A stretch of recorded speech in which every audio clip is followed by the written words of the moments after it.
푸른밤 종현입니다.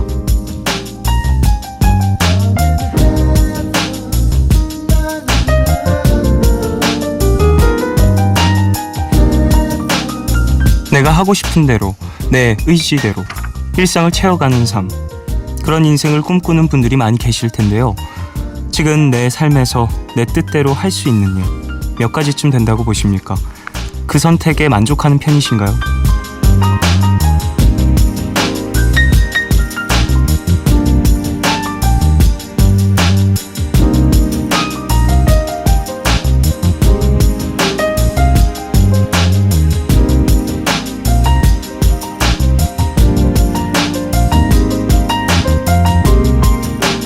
미국의 한 TV 토크쇼에서 시민들에게 같은 질문을 했답니다.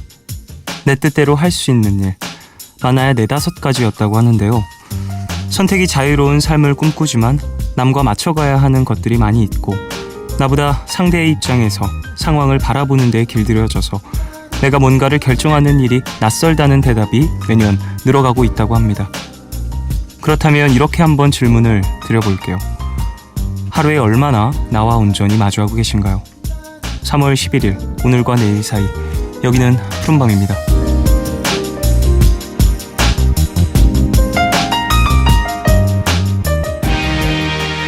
3월 11일, 토요일, 오늘 첫 곡으로 들으신 곡은 저스틴 팀버레이크의 Mirrors 였습니다.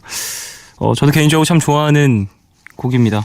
앨범 자체가 긴 공백기를 갖고서 컴백을 했을 때 수록이 되어 있었고, 그 앨범에 또 들어있던 곡들이었어가지고 참 저도 많이 들었던 그런 곡인데, 또 오늘 스스로를 얼마나 마주하고 있는지에 대한 오프닝을 했기 때문에 이런 미러스라는 곡을 들려드렸습니다.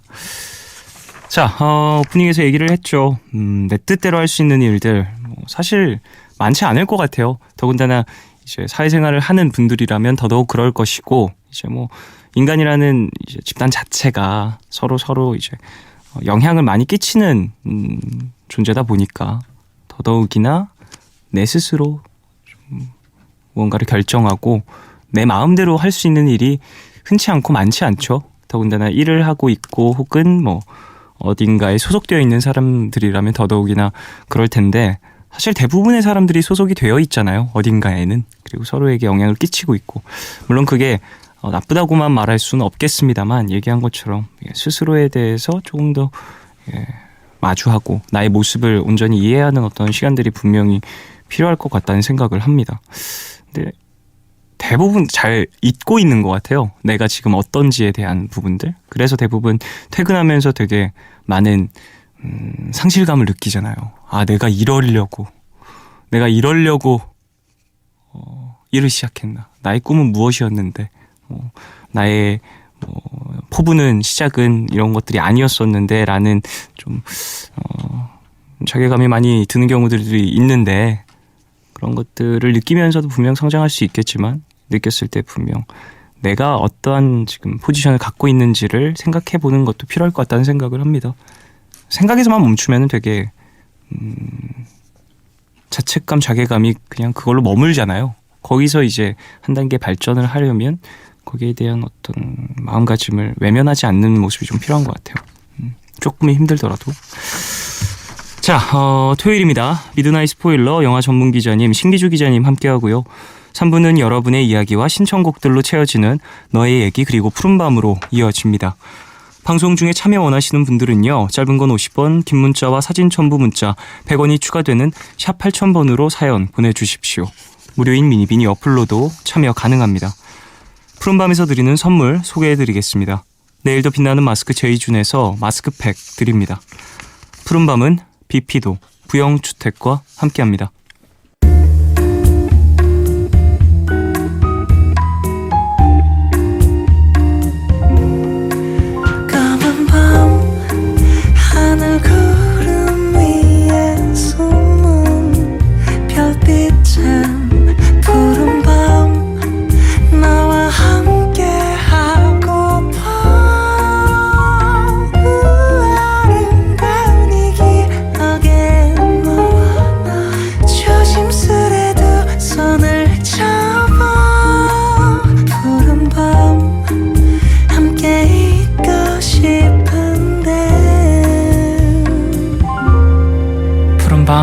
정현입니다.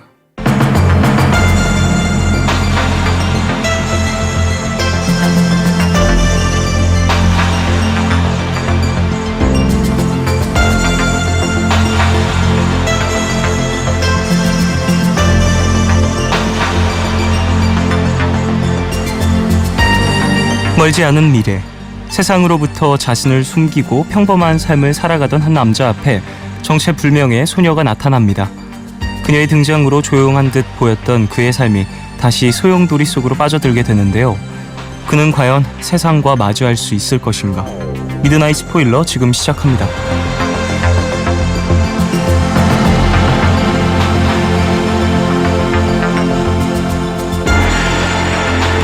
영화, 경영, 경제, 건축, 인터뷰 전문 기자 신기주 기자님 어서 오십시오. 안녕하십니까? 네, 안녕하십니까? 안녕하십니까? 잘 지내셨어요? 잘 지냈는지 모르겠네요. 3월 11일입니다. 야, 벌써 이제 이제 봄 다 갔어요. 이제 뭐 봄이 갔다고요? 야, 겨울이 다 가버려가지고 이제 뭐 한 해의 시작이다라고 생각할 수 있는 1월, 2월은 이미 지나갔고요. 이제 본격적으로 이제 달리기를 시작해야 될 어떤 신발끈을 뭐 동여매야 될 그런 3월이 시작됐습니다. 세월이 빨라요. 그렇죠? 순식간입니다. 자, 우리가 같이 한 것도 3년, 4년. 그러게 말입니다. 네. 예, 또 제가 이제 전 주에 이야기를 나눴기 때문에 이제 곧 또 제가 푸른밤에서 또 인사를 잠시 나누고 휴식을 취할 텐데 기자님과도 좀 많은 시간을 보냈죠. 네.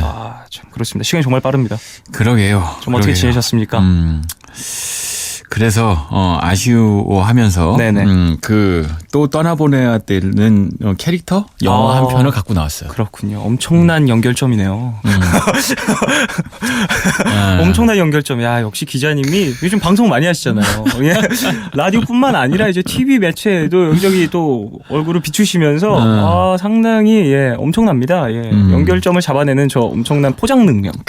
포장 능력. 크게 삽니다. 그 연결 사회라고 하죠. 갖다 붙이기 사회. 예. 갖다 붙여 이름하여 로건. 로건.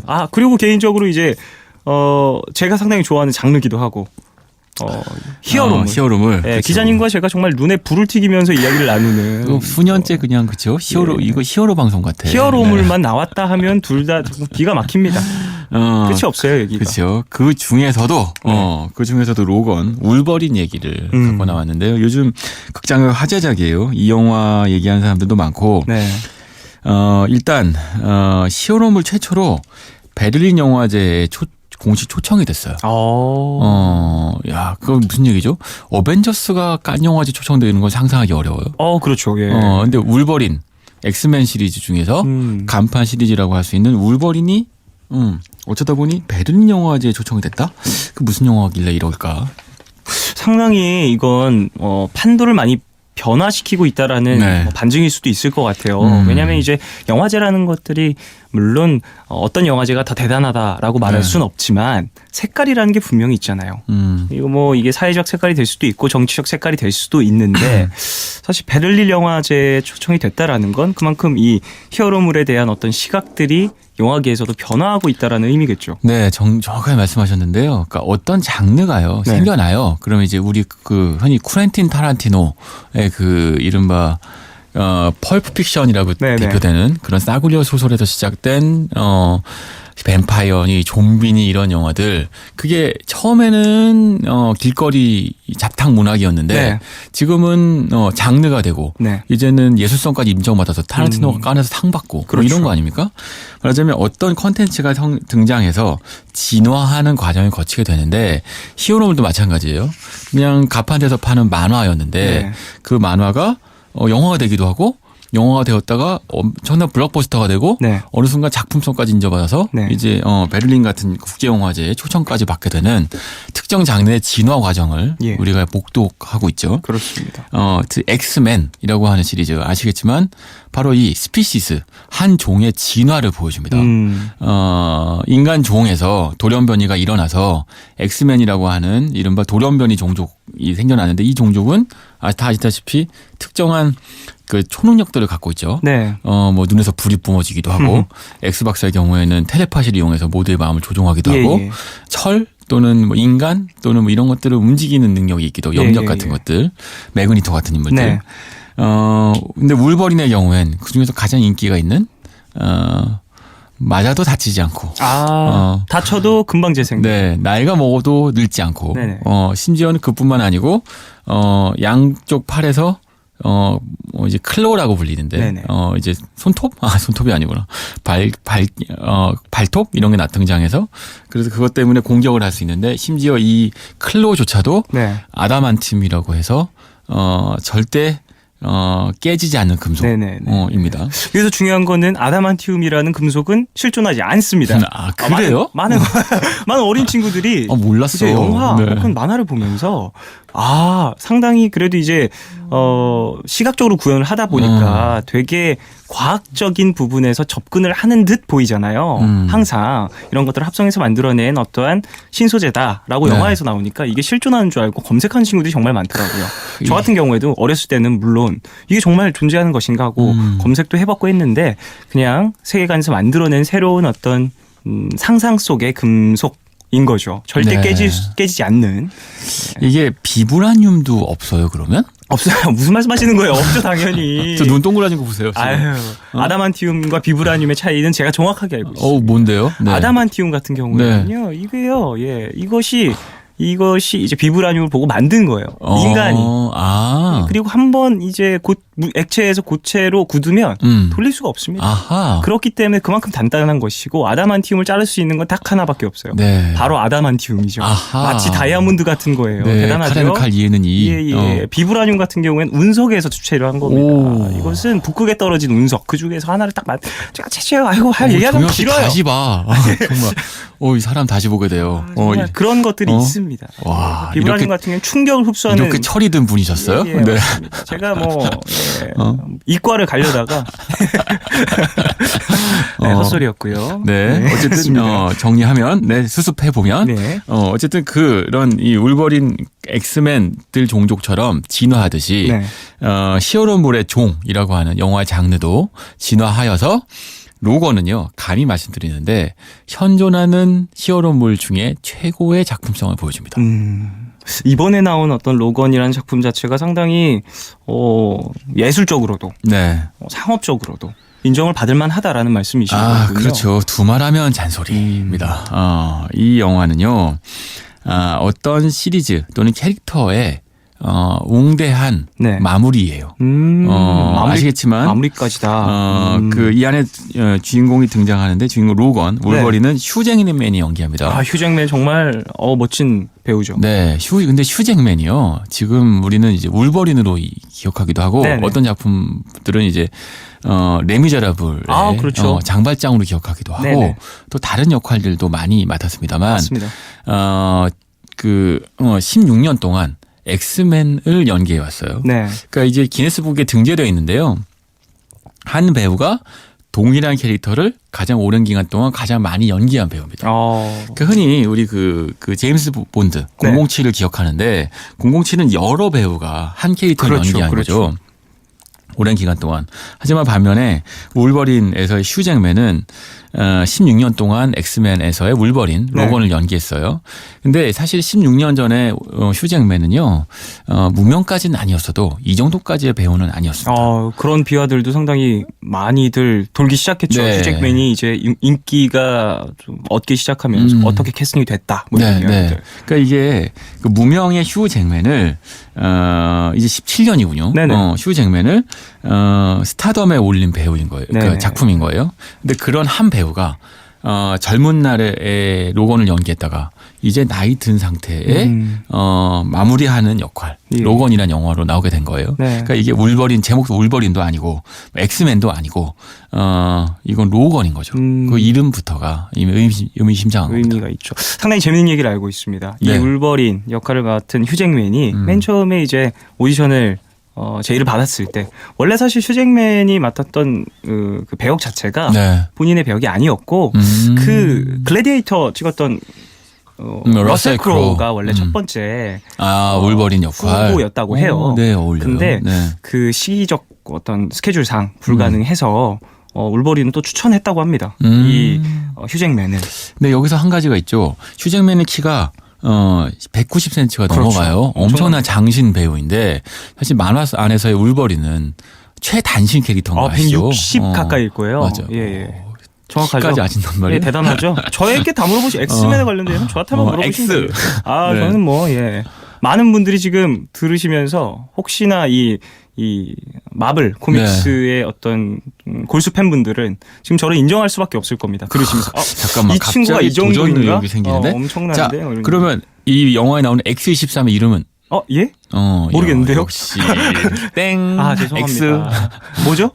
자, 로라라는 인물입니다. 엑스맨 이 휴잭맨의 DNA로 네, 새롭게 맞습니다. 만들어낸. 이제 영화 이야기를 전개시키려고 이 질문을 던져봤는데 네네. 로고만 나오는 게 아닙니다. 로고에는 로라가 나옵니다. 네네. 로라의 코드 네임은 X23이고요.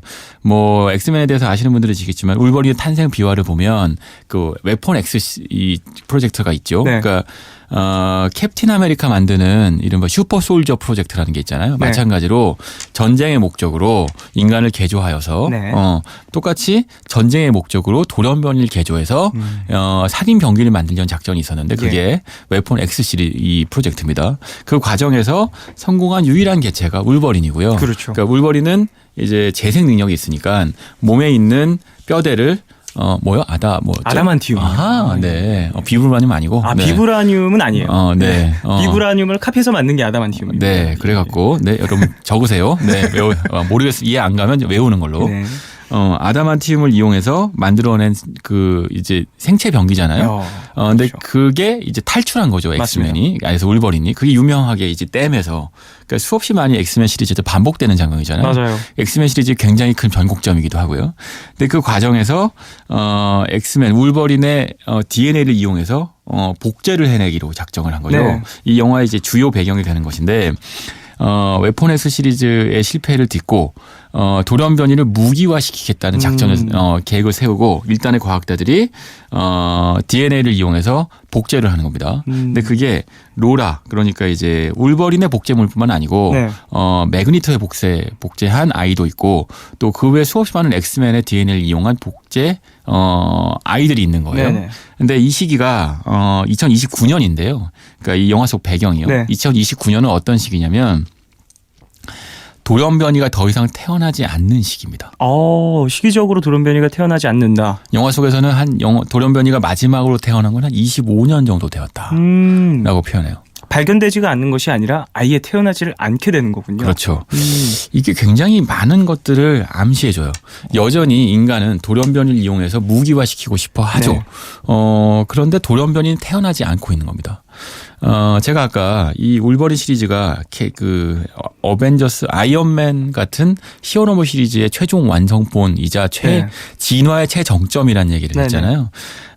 그런데 또 한편으로는 엑스맨 또 이런 히어로물 시리즈가 많은 작품들이 등장하고 있지만 어느 순간 돌연변이 등장하지 않고 상업화된 영화들이 난무하고 있는 거죠. 그럴 수 있죠. 그런데 여기서 이 영화 속의 배경은 그러니까 종이 진화하지 않고 있는 시대인 거예요. 인간 종은 진화를 멈췄고 돌연변이가 더 이상 등장하지 않으면서 세상이 정체되어 있는 거죠. 근데 그 안에서 이제 마지막 엑스맨 울버린에 로건과 그리고 로건의 스승격에 해당되죠. 엑스 박사, 프로펙서 엑스만 생존하고 있는 거예요. 나머지 엑스맨들은 거의 사망했다고 봐도 그렇죠. 죽거나 더 이상 태어나지 않기 때문에 이제 돌연변이 종이 멸종하고 있는 거죠. 그렇군요. 사실 뭐 저도 이런저런 거 많이 찾으면서 본 것이지만 인류는 돌연변이로 살아남았다. 뭐 이런 말이 있는 것처럼. 그럼요. 네. 굉장히 상징성이 있는 존재들인데. 맞아요. 영화 내에서도 그렇고요. 그러니까 호모사피엔스라고 하는 종 자체도 결국 기존에 있었던 2%만 다르다고 하는 유인원에서 돌연변이 형태로 진화한 거라고 이해할 수 있잖아요. 네. 돌연변이는 물론 당대에는 다르다는 이유로 차별받지만 그러나 종의 진화에서의 어떤 현상이라고 할 수 있죠. 로건도 어찌 보면 마지막 돌연변이고 종의 마지막 최종 진화 단계인 것인데 제가 말씀드린 것처럼 그렇게 25년 동안 새로운 돌연변이가 생겨나지 않는데 그런데 로라라고 하는 돌연변이가 있다고 했잖아요. 네. 이게 아까 말씀드린 것처럼 돌연변이 생겨나고 있지 않은데 그러니까 그 다음부터는 인간이 돌연변이에 대한 공포는 사라졌고 더 이상 태어나지 않으니. 그렇죠. 내가 뭐 예상할 수 없는 돌연변이는 태어나지 않으니까요. 그러니까 역설적으로 거꾸로 그런데 돌연변이를 무기화해서 돈으로 팔아먹겠다는 생각을 하는 거죠. 이게 이제 이중적인 모습인 거예요. 네네. 돌연변이 공포로 두려워하면서도 또 한편으로는 돌연변이를 돈으로 팔고 그들을 특별한 존재로 대우해서 네.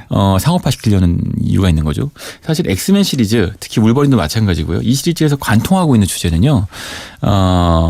소수자입니다. 나와 다른 존재. 네. 그 존재를 다수자. 모두가 같은 존재가 어떻게 받아들일 것이냐예요.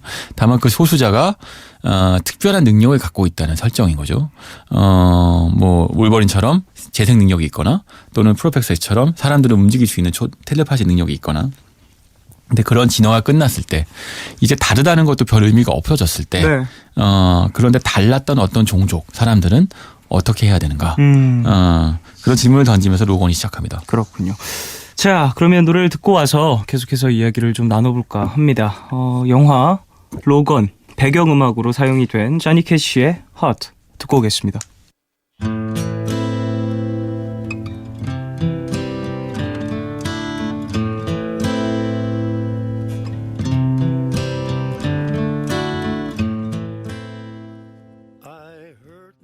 영화 로건 배경음악으로 사용이 된 자니 캐시의 Hot 듣고 왔습니다. 이 영화 참 어울려요. 네, 사실 예고편이라고 하면 이런 히어로물의 예고편이라고 하면 막 뭔가 오케스트라 놔줘야 될 거.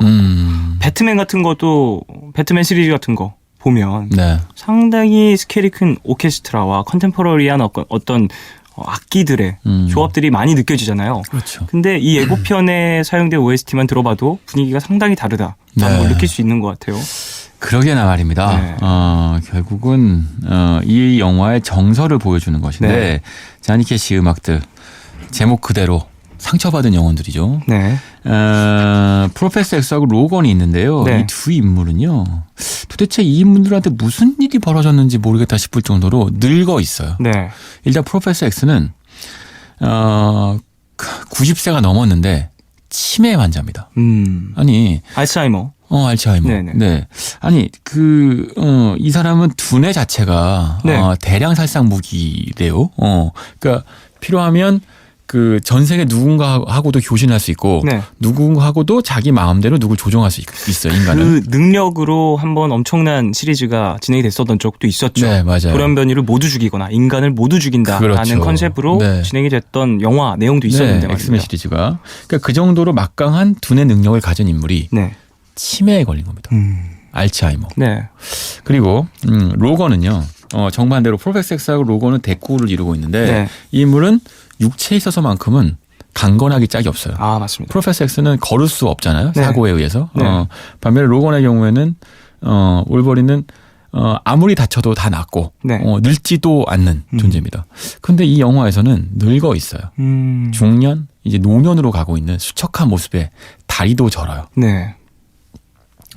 무슨 일이 벌어졌느냐? 일단 프로페서 엑스는 나이를 먹어서 알츠하이머에 걸렸고 로건의 경우에는 아까 뭐였죠? 그 비브라늄 아니죠? 아담한티움. 아담한티움. 네. 아담한티움 때문에 네. 중독 현상이 일어나고 있는 예. 거예요. 그래서 몸이 아담한티움을 감당하지 못하고 아무리 재생하고 있어도 끊임없이 노화하고 있는 상황이 네. 발생한 거죠. 네. 그만큼 몸이 힘들겠죠. 네. 그러니까 두 인물이 서로를 의지하고 있는 상태인 거예요. 그러니까 이들한테 그 만화가 끊임없이 등장하는데 엑스맨 시리즈를 다룬 만화 코믹스가 네. 영화에 등장합니다. 이들의 젊은 날의 활약상을 보여주고 있어요. 근데 로건도 또 프로페서 엑스도 프로페서 엑스는 자신이 무슨 일을 저질렀는지 모르고 로건의 경우에는 그 만화책 자체 보기 싫어요. 이거는 이제 옛 동화이자 영화 같은 것인 거죠. 그렇네요. 그런 두 존재가 희망을 얻게 됩니다. 그게 로라인 거죠. 아, 새로운 돌연변이의 탄생이 네. 이 마지막 남은 두 돌연변이에게는 희망의 존재가 되는 것이겠네요. 그렇죠. 그러니까 일단 자신들이 기억하는 세상은 사라졌어요. 네. 돌연변이 더 이상 태어나지 않습니다. 더 이상 엑스맨도 존재하지 않고, 그러니까 아시겠지만 프로페서 엑스는 학교를 운영했잖아요. 그렇죠. 돌연변이들을 가르치는. 네. 예. 근데 더 이상 돌연변이가 태어나지 않는데 어떻게 학교가 운영될 수 있겠어요? 그렇죠. 그리고 이들한테는 무슨 상처가 있어요. 제가 이제 스포일링이니까 다 말씀 못 드리지만 이들한테는 1, 2년 사이 전에 굉장한 사건이 있어서 그 사건 때문에 엄청난 죄책감을 느끼고 살고 있죠. 네네. 로건은 끊임없이 술을 먹고 프로페서 X는 그 지역으로부터 도망가기 위해서 괴로워합니다. 네. 그리고 끊임없이 알츠하이머에 관련된 약을 먹고 잠을 자요. 그러니까 퇴락하고 쇠락한 엑스맨 영웅들의 모습을 보여주는 거죠. 상당히 당황스러울 수 있을 것 같아요. 많은 히어로물을 좋아했던 네. 관객들에게는 그런 연약한 모습의 히어로는 상상할 수가 없었고 더군다나 이 엑스맨 중에 가장 치유력이 빠르고 가장 육체적으로 강인했던 네. 로건과 그리고 정신적으로 가장 강력했던 네. 프로페서 X가 이렇게 노쇠하고 약한 모습을 보인다라는 것이 물론 가능한 일입니다만 상상 불가능했었던 거죠. 관객들의 입장에선. 이 영화 로건이 특별한 거는요. 바로 이런 설정에서 기인하는 거예요. 그 무슨 얘기냐면 우리가 히어로물이라고 하는 장르에서 빠져있는 부분이 있거든요. 네. 뭐냐. 생로병사가 없어요. 그들은 물론 갈등을 하죠. 시빌 워처럼. 네. 하지만 그러나 그들은 기본적으로는 슈퍼한 인물입니다. 물론 배트맨 같은 존재가 있어요. 우리가 왜 크리스토퍼 놀란의 그 다크나이트 시리즈를 좋아하는 이유는 네. 로건처럼 그 슈퍼히어로한테 갖고 있는 인간성을 드러내고 네. 어두운 면과 입체적인 슬픔 같은 걸 보여주기 때문이잖아요. 그리고 행복해지고 싶다는 욕망 이런 것들이죠. 로건도 다크나이트 시리즈와 괴를 같이 하는 부분이 있습니다. 그러니까 히어로 영웅이라고 하는 존재는 사실은 한낱 인간인데 네. 어느 시기에 모든 사람들이 인간 이상이라고 추앙을 받았고 자기 스스로도 그런 인물이라고 믿었던 그렇죠. 거예요. 예, 맞습니다. 하지만 어느 순간 그것은 지나간 과거가 되는 거죠. 마치 아주 인기 있었던 록스타를 생각하시면 될 것 같아요.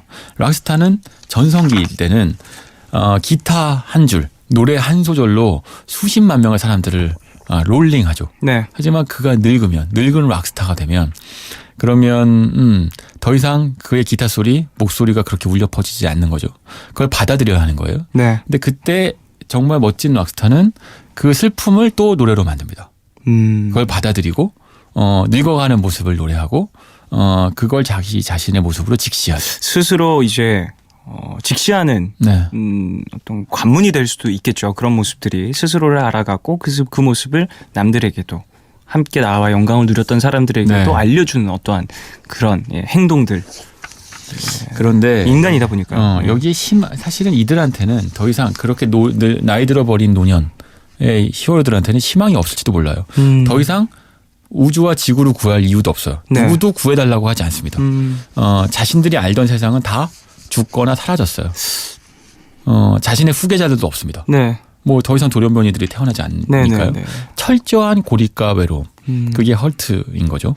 사실 인간이 태어났을 때 가장 이제 스스로의 존재 가치를 크게 사는 것은 내가 무언가를 하고 어딘가에 쓰임이 필요한 사람이다라고 주변 사람에게 인정받고 나 스스로도 그거에 대한 어떤 성취감이 있을 때잖아요. 네. 그거에 대한 어떤 큰 상실감을 느끼고 있는 두 캐릭터라고 볼 수 있죠. 결국엔 둘 다 인간이라는 부분이잖아요. 그렇죠.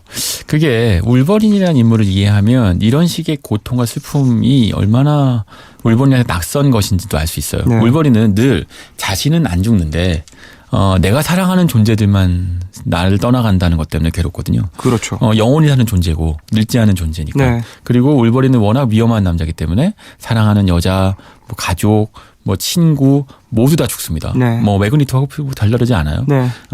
그런데 그가 고통스러워하는 거 영화에서도 등장하는데요. 내가 다른 사람들을 상처 주는 것 때문에 괴롭다. 악몽을 꿨어 대사에 나옵니다. 악몽 속에선 내가 누군가를 다치게 했어. 그게 울버린의 악몽인 거죠. 네. 평생 영원히 그러고 살았던 거예요. 누군가에게 다침을 받고 상처를 받는 일보다 네. 내가 상대방에게 주었던 상처들 때문에 거기에 대한 트라우마가 생기는 거군요. 그렇죠. 그게 그 울버린이 갖고 있는 영원한 트라우마인데 그래서 울버린이 아담한티움 때문에 중독 현상이 일어나서 늙어가는 자신의 육체를 방치하는지도 몰라요. 스스로 회복할 방법을 찾지 않고 그렇죠. 그냥 네. 그대로 계속해서 스스로 이제 상처를 받고 나는 죄를 받아야 된다라고 라는 그런 좀 태도를 취한다라는 거겠죠. 그게 사실은 우리 인간의 평범한 얼굴과 내면과 같은 거죠. 네, 다를 바 없죠. 그렇죠. 우리가 나이가 들면서 가장 슬픈 것은 내 세상이 사라지는 것이고 내 세상이 사라지고 나서는 더 이상 그 세상을 부여잡을 이유조차도 없어지는 거잖아요. 그러면 그 순간부터 늙음을 받아들이죠. 네. 그냥 난 늙었고 내 세상은 사라지고 있고 내가 사랑하는 사람들조차도 다 떠나갔을 경우 난 더 이상 이 세상과는 무관해지는 거죠. 아, 존재의 가치를 스스로 좀 물음표를 띄게 되는. 네. 근데 거기에 로라라는 인물이 등장하는 겁니다. 어떤 희망, 네. 한 줄기 희망인 거겠죠. 그게 뭐 말씀드린 것처럼 DNA를 공유했기 때문에 네. 생물학적 딸에 해당되겠죠. 물론 뭐 어떤 사랑하는 이와 함께 만들어난 가족은 아니겠지만 DNA적인 부분에 공통점이 있으니까요. 그렇죠. 네. 자, 그래요. 일단 광고를 듣고 와서 얘기를 계속 나누겠습니다. MBC FM for you.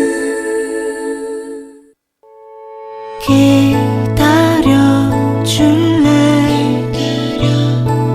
깊고 푸르른 밤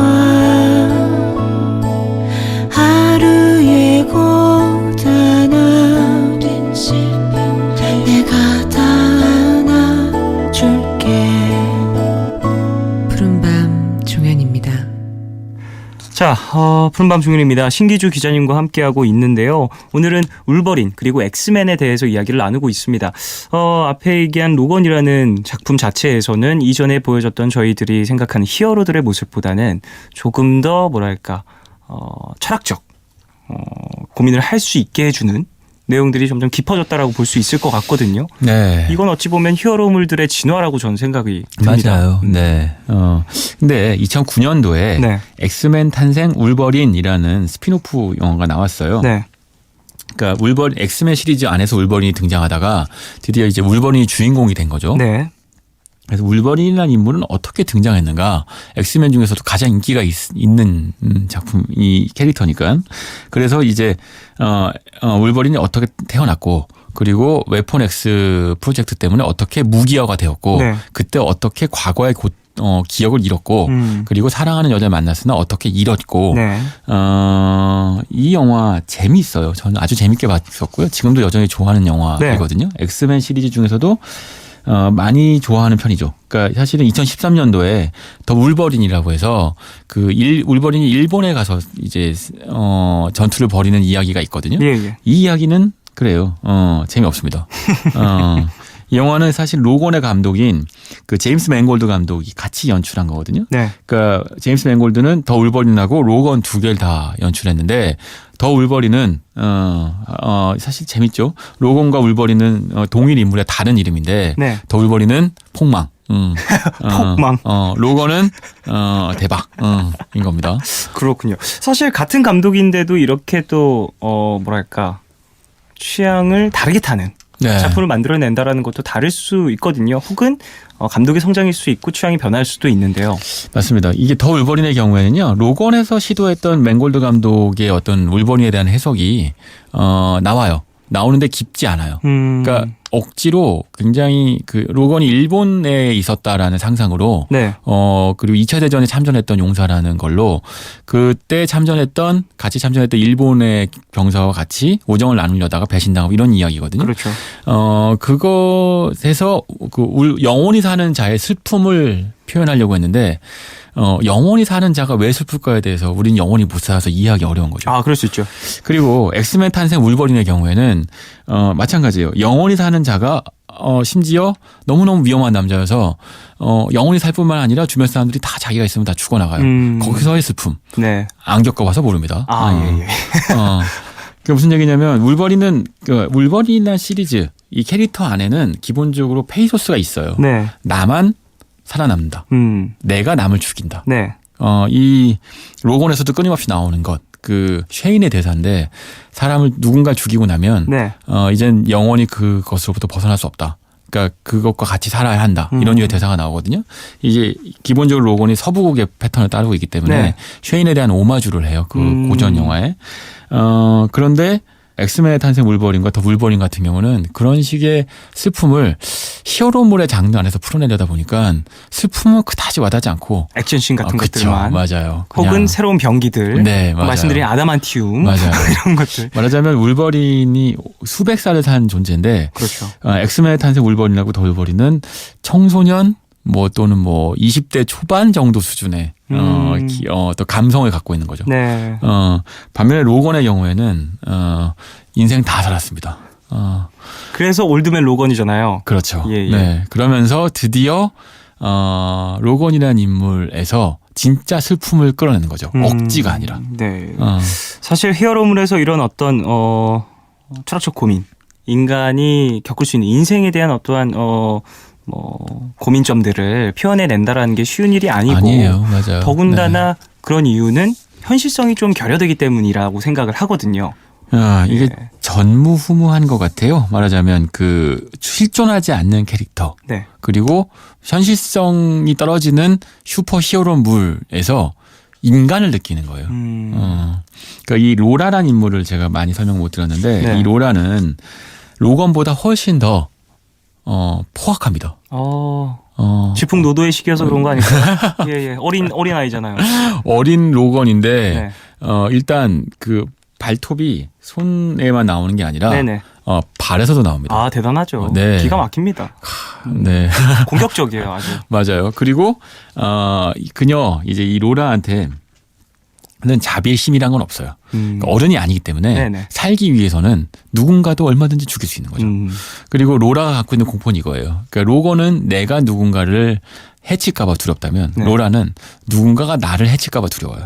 그래서 나한테 공격하는 모든 존재한테 공격성을 띱니다. 네. 그러다 보니까 놀랍게도 전 이 영화 보기 전에 상상도 못했는데 로건의 울버린의 그 삼지창 액션보다 네. 로라의 그 질풍노도 액션이 네. 훨씬 멋있어요. 오, 심지어 어린 아이의 네. 여자아이잖아요. 네. 여자아이의 액션인데도 불구하고. 맞아요. 그럼 이 아이의 어떤 이력도 조금 궁금한데 이 아이는 이 작품으로 처음 데뷔를 한 친구인가요? 아니면 이 친구는 그 스페인계인데요. 사실 이 영화로 예. 사실 제대로 영화에서 데뷔를 하게 된 거죠. 본인의 얼굴을 좀 크게 알린 작품이라고 볼 수 맞습니다. 있겠네요. 근데 이 로라의 얼굴을 보면 그런 얘기들 패션계 쪽에서 많이 하던데 그 시크한 중성적 패션 모델의 어떤 기운이 예. 어린아이한테서부터 이미 나오고 있어요. 눈빛이라든지 이런 부분 포스터를 보면 마치 뭐랄까요.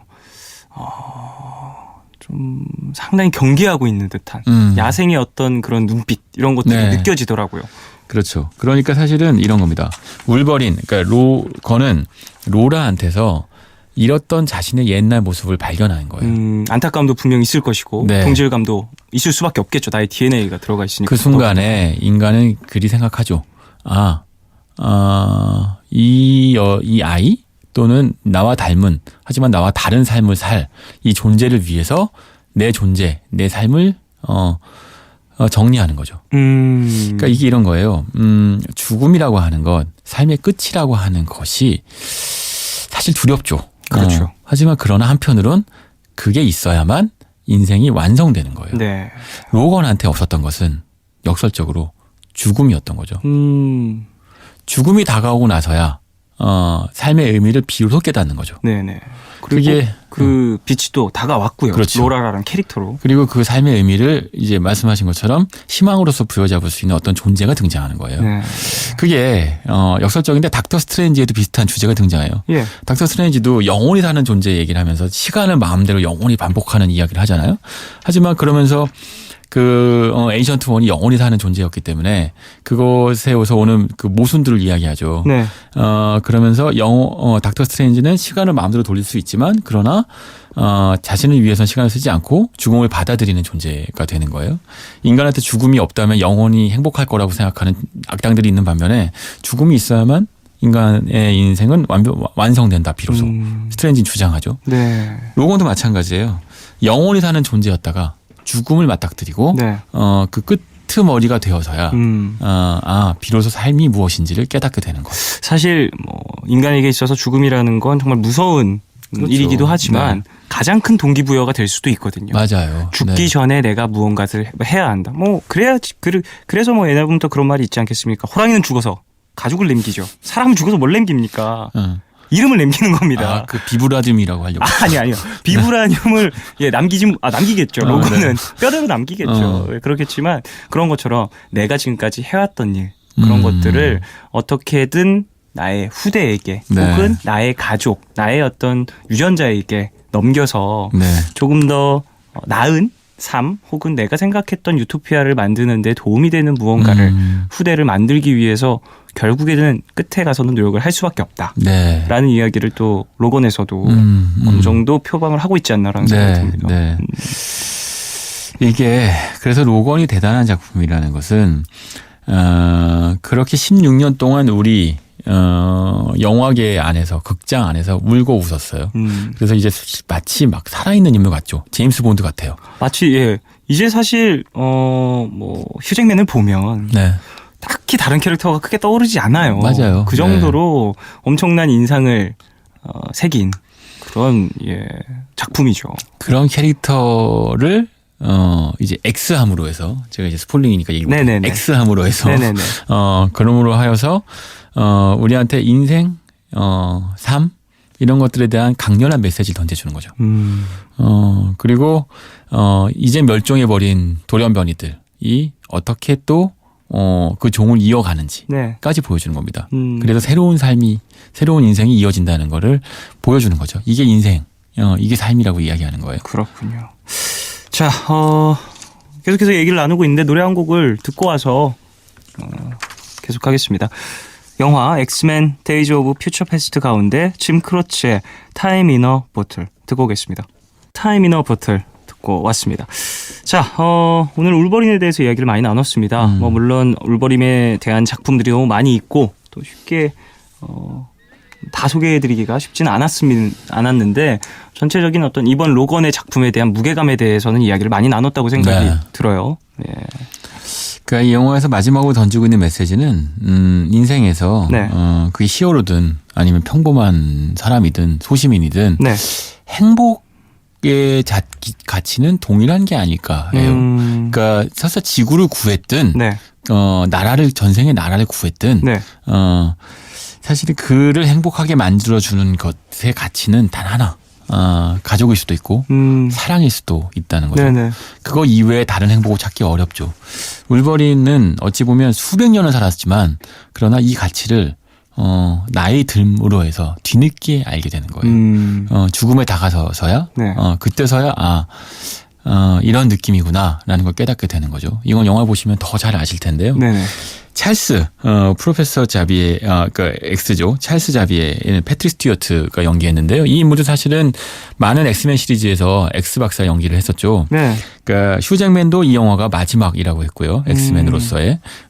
패트릭 스튜어트 역시도 엑스맨 시리즈에서는 마지막이라고 이야기했습니다. 10수년 동안 동일한 캐릭터 연기했던 인물들의 가장 장엄한 퇴장이죠. 이 작품 자체가 그만큼이나 또 사실 이 두 캐릭터의 마지막 작품이라고 하니까 더더욱이나 이 무게감 있는 어떤 삶에 대한 삶의 끝에서 마지막에서 보여야 할 어떤 태도 네. 이런 것들이 더 와닿는 건 또 아닐까라는 생각도 들어요. 그 둘이 이 작품 자체를 오랫동안 이끌었던 네. 두 캐릭터인데 이 두 캐릭터가 마지막 작품이라고 얘기를 하면서 이런 이야기를 한다라는 것도 되게 현실적으로도 와닿는 부분들이 분명히 있는 것 같습니다. 그들이 영화 보고 나면 이 두 배우, 두 캐릭터가 행복해지기 바라게 돼요. 그 휴직민이 맨 처음에 이 로건 역할을 좀 오디션 보고 오디션. 오케이를 네. 됐을 때 그때 결혼한 상태였다고 합니다. 그래서 아내한테 보여줬대요. 출연할까 말까. 근데 아내는 하지 말라 그랬대요. 근데 왜요? 울버린 역할을 맡은 가장 중요한 이유 뭐였냐면 이안 맥켈런과 패트릭 스튜어트가 출연하는 영화가 망작일 리 없다라고 하면서 시작을 했다고 하더라고요. 네. 그 정도로 좀 의미 있는 그런 캐릭터를 네. 연기한 패트릭 스튜어트인데 사실 그 시작에서부터 뭔가 좀 어찌 보면 인연이 있었다라고도 볼 수 있을 것 같아요. 그 둘의 이제 퇴장이 좀 이렇게 멋지게 이루어진다라는 것도 좀 다행인 것 같습니다. 네. 그리고 마지막- 이제부터는 로라의 시대인 거죠. 그럼 또 이제 새로운 X23. 뭐 엑스맨을 놓을 리가 없잖아요. 마블이 놓겠습니까? 그럴 리가요. 그 그렇죠? 돈다발을. 네. 새로운 캐릭터들이 이제 숭숭숭 나오면서 혹은 새롭게 또 새로운 울버린 캐릭터를 찾아서 네. 세대 교체를 이뤄낼 텐데 잘 해내길. 네. 제발 모두가 인정할 수 있는 캐릭터들로 잘 만들어주길 바라겠습니다. 엑스맨 시리즈를 끝나지 않는 걸로. 제 네. 아들도 볼 것 같아요. 제가 만약에 결혼해서 가정을 꾸린다면 그 아이들도 엑스맨을 보면서 네. 007 시리즈를 대를 이어서 보는 것처럼 그러지 않을까라는 생각이 듭니다. 네. 자, 그래요. 이제 인사를 나누면서 저희는 2부를 마무리하고요. 3부로 돌아와서 계속해서 이야기를 나누도록 하겠습니다. 신기주 기자님 안녕히 가십시오. 네.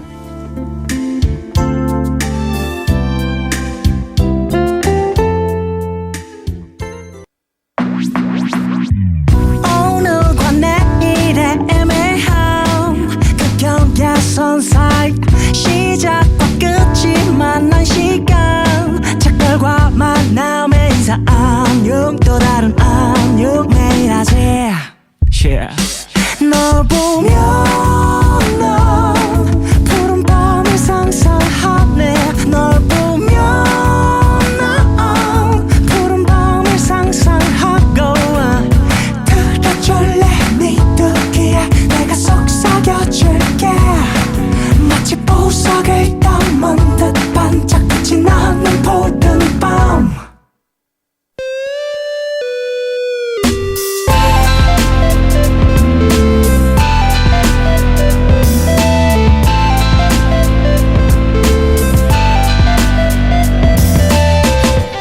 푸른밤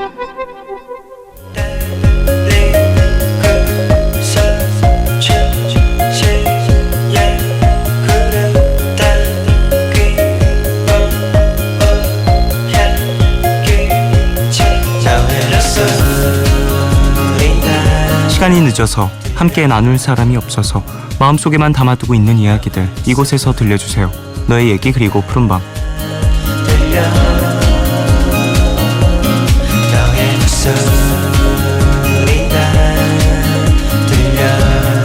이 시간 참여 원하시는 분들은요 푸른밤 홈페이지 사연과 신청곡 게시판에 글 남겨주시면 되고요.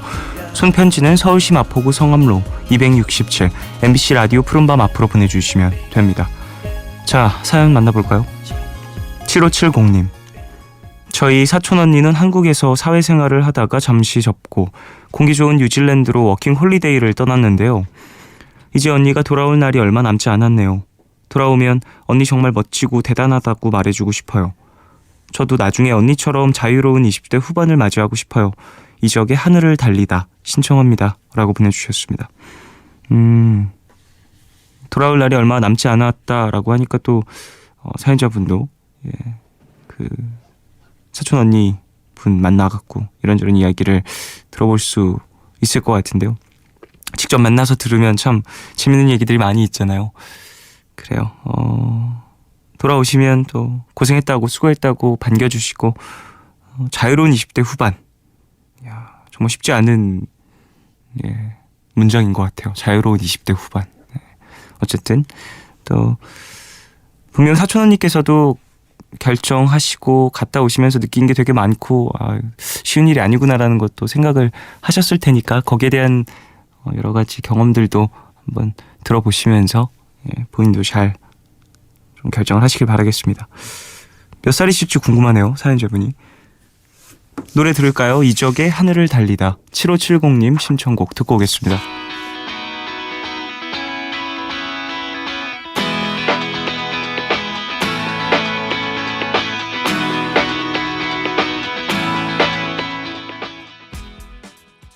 이적의 하늘을 달리다 듣고 왔습니다.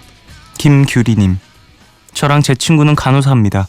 이제 5시간 후면 출근을 하는데 오늘따라 잠이 안 오네요. 그래서 푸른밤 듣고 있어요. 간호사라는 직업이 생각보다 참 힘드네요. 저희에게도 좋은 날이 오겠죠? 힘들어하는 친구에게도 힘내라고 응원해주고 싶어요. 은별아 힘내, 내가 있잖아.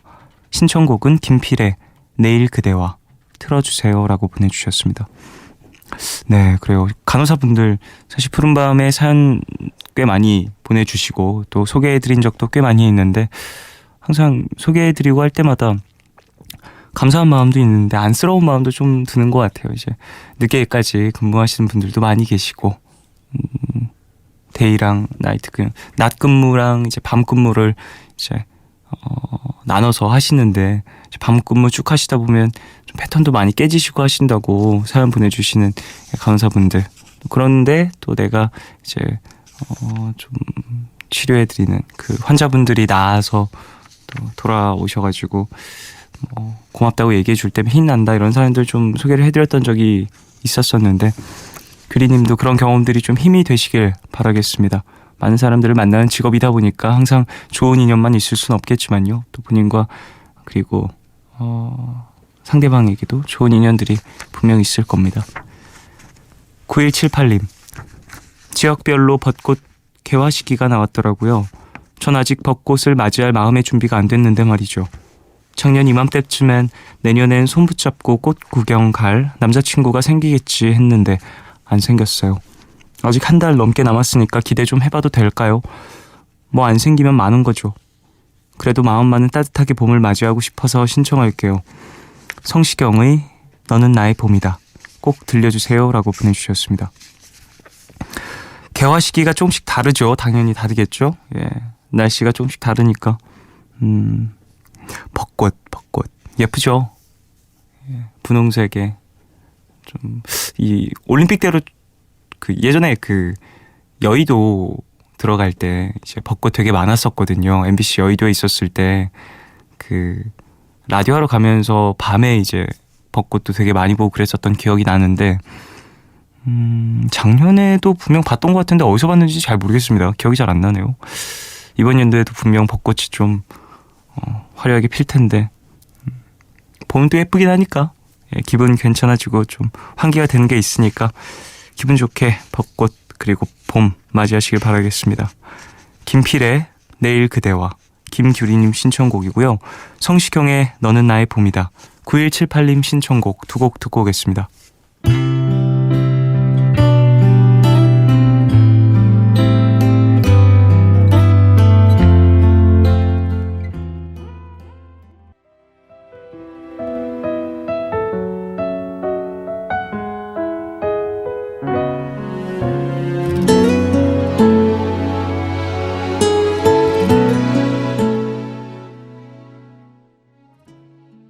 김필의 내일 그대와, 그리고 성시경의 너는 나의 봄이다 두 곡 듣고 오셨어요. 0421님, 오늘 소개팅하고 왔는데요. 상대방은 착하고 괜찮았는데 제가 생각했던 사람은 아닌 것 같아서 거절을 해야 할 것 같은데 어떻게 하는 게 가장 좋을까요? 볼빨간 사춘기에 나만 안 되는 연애 신청해요 라고 보내주셨습니다. 상대방이 좀 계속 연락이 오고 한다면, 글쎄, 소개팅을 안 해봐서 이거 어떻게 거절해야 될지는 잘 모르겠습니다만,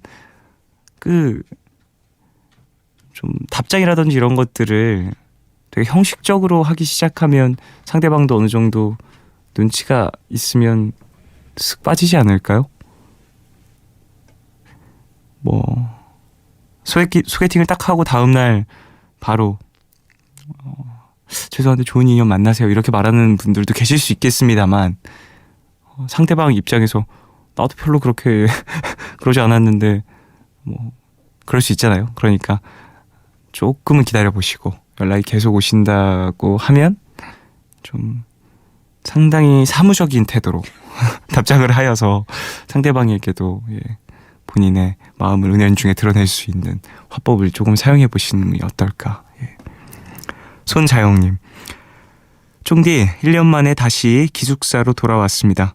휴학한 1년 동안 겪은 일들이 다 거짓말처럼 느껴집니다. 다시 처음으로 돌아가 버린 것 같지만 그동안의 경험들 다 제 안에 쌓여 있는 거 맞겠죠? 안녕하신 가영의 반대 과정 이론 신청할게요 라고 보내주셨습니다. 1년 정도 휴학하셨다가 돌아오신, 그래요. 갑자기 환경이 변하면 믿겨지지가 않을 때가 있죠. 근데 또 이게 기숙사로 돌아왔을 때 1년 정도 휴학했던 시간이 이제 그 시간들은 좀 지나가 버린 시간이고 다시 좀 그런 시절을 보낼 수 없을까라는 생각에 이런 막연한 감정들을 느끼실 수 있을 것 같은데요. 또 돌아온 결정은 또 본인이 고민을 많이 하셔서 하신 걸 테니까 힘내셔가지고 기숙사 생활도 잘 하시고 학교 생활도 잘 하시길 바라겠습니다. 볼빨간 사춘기에 나만 안 되는 연애 0421님 그리고 안녕하신가영의 반대 과정 이론 손자영님 두 분이 신청하신 노래 듣고 오겠습니다.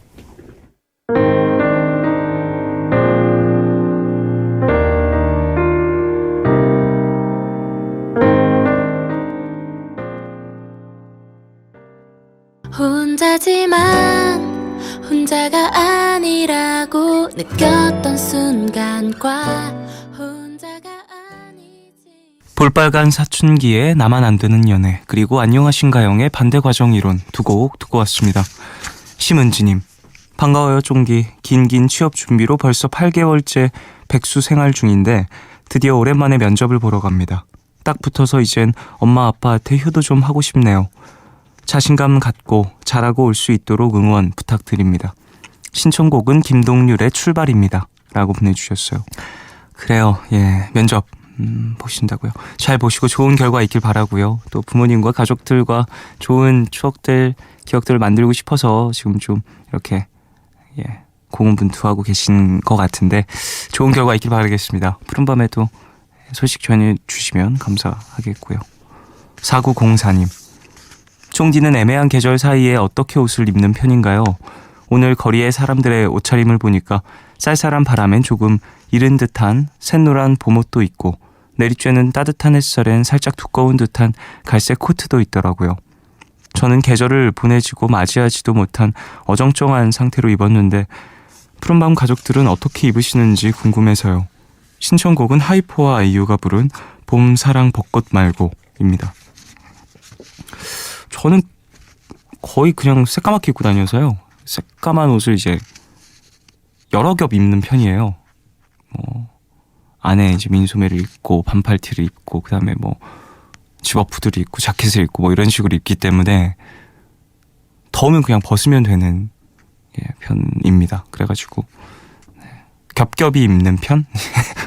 되게 많이 얇은 옷들을 많이 껴입는 편인 것 같아요.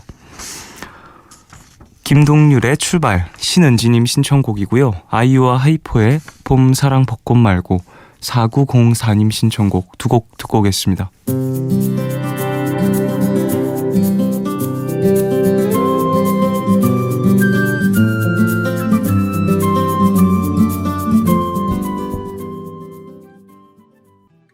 길었던 겨울의 줄곧 품이 좀 남는 밤새 컷그 속에 나를 쏙 감추고 걸음을 재촉해 걸었어.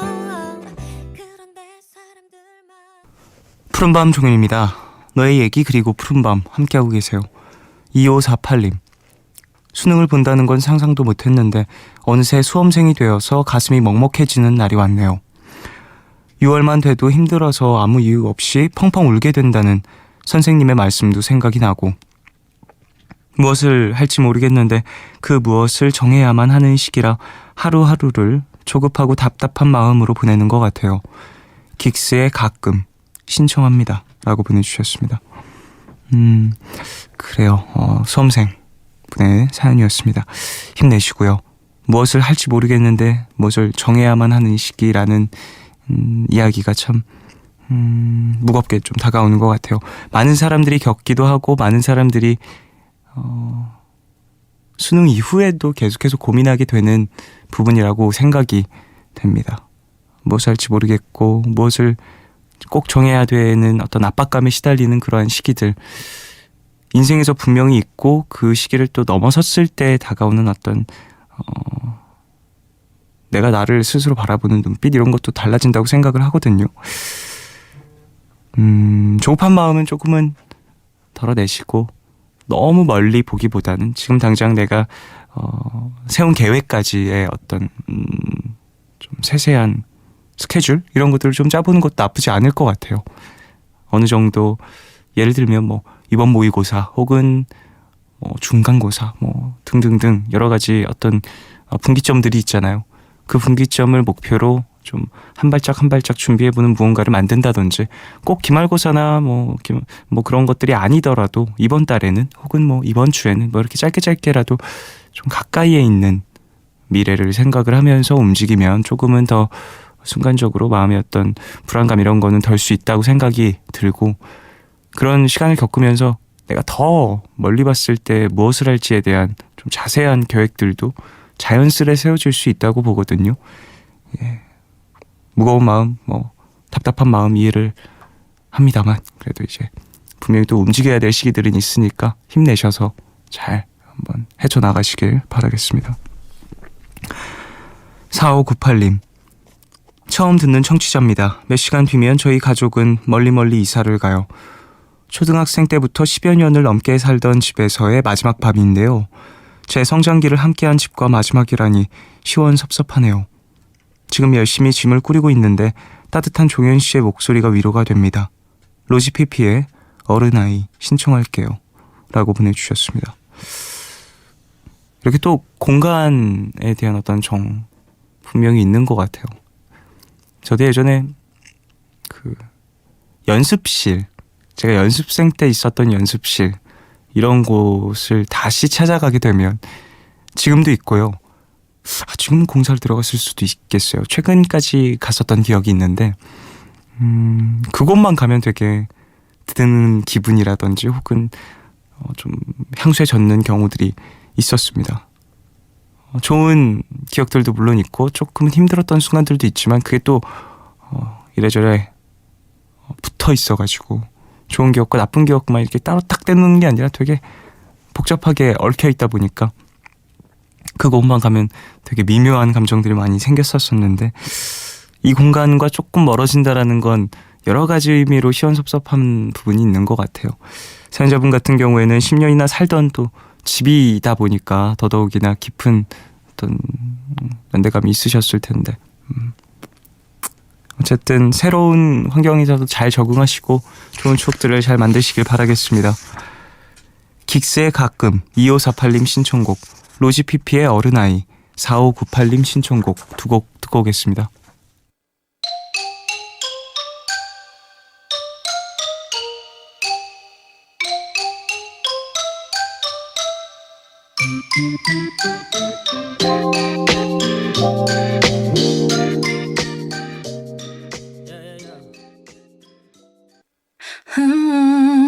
나 인생을 아직 모르겠어.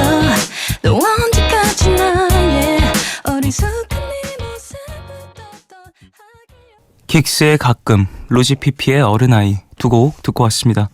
이규희님, 27살 늦가기 수험생입니다. 스스로 결정을 해서 스스로 시작한 공부지만 막막하고 오늘따라 울적하고 지칩니다. 전국의 수험생분들 화이팅 하시고요. 이한철의 흘러간다 신청해요 라고 보내주셨습니다.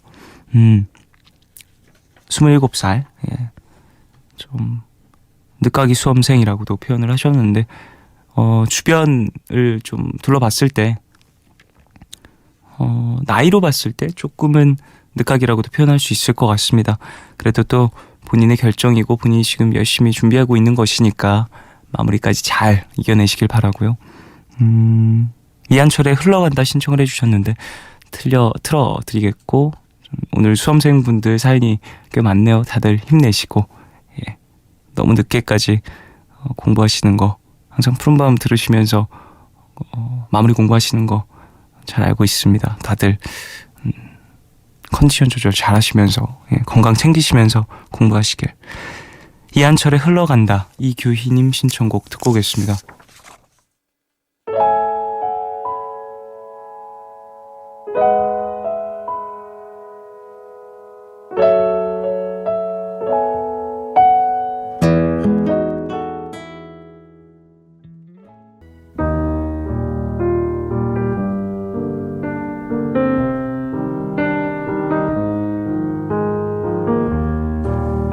내일 너에게, 푸른밤의 마지막 시간은 내일을 시작하는 여러분께 드리는 곡으로 준비하고 있죠. 오늘 들려드릴 곡은 다이어 스트레이츠의 Why Worry입니다. 기타리스트 마크 노플러가 이끄는 영국의 4인조 록밴드 다이어 스트레이츠가 1985년에 발표한 곡으로 나나 무스쿠리가 리메이크한 버전으로도 많이 알려져 있는데요. 슬픔과 고통이 지나가면 더 크게 웃을 수 있을 거라고 위로하는 노래입니다. 한 연구 결과에 따르면 가장 많은 대화를 나누게 되는 요일, 토요일이라고 하죠. 주말이 주는 에너지와 여유 때문에 상대적으로 즐거운 대화가 가능하다고 하는데요. 오늘 어떤 대화들을 나누셨는지 궁금하네요. 푸른밤과 나눈 이야기들은 즐거우셨길 바라면서 다이어 스트레이츠의 Why Worry 오늘 끝곡으로 들려드리겠습니다. 지금까지 푸른밤 종현이었습니다. 내일도 쉬러 와요.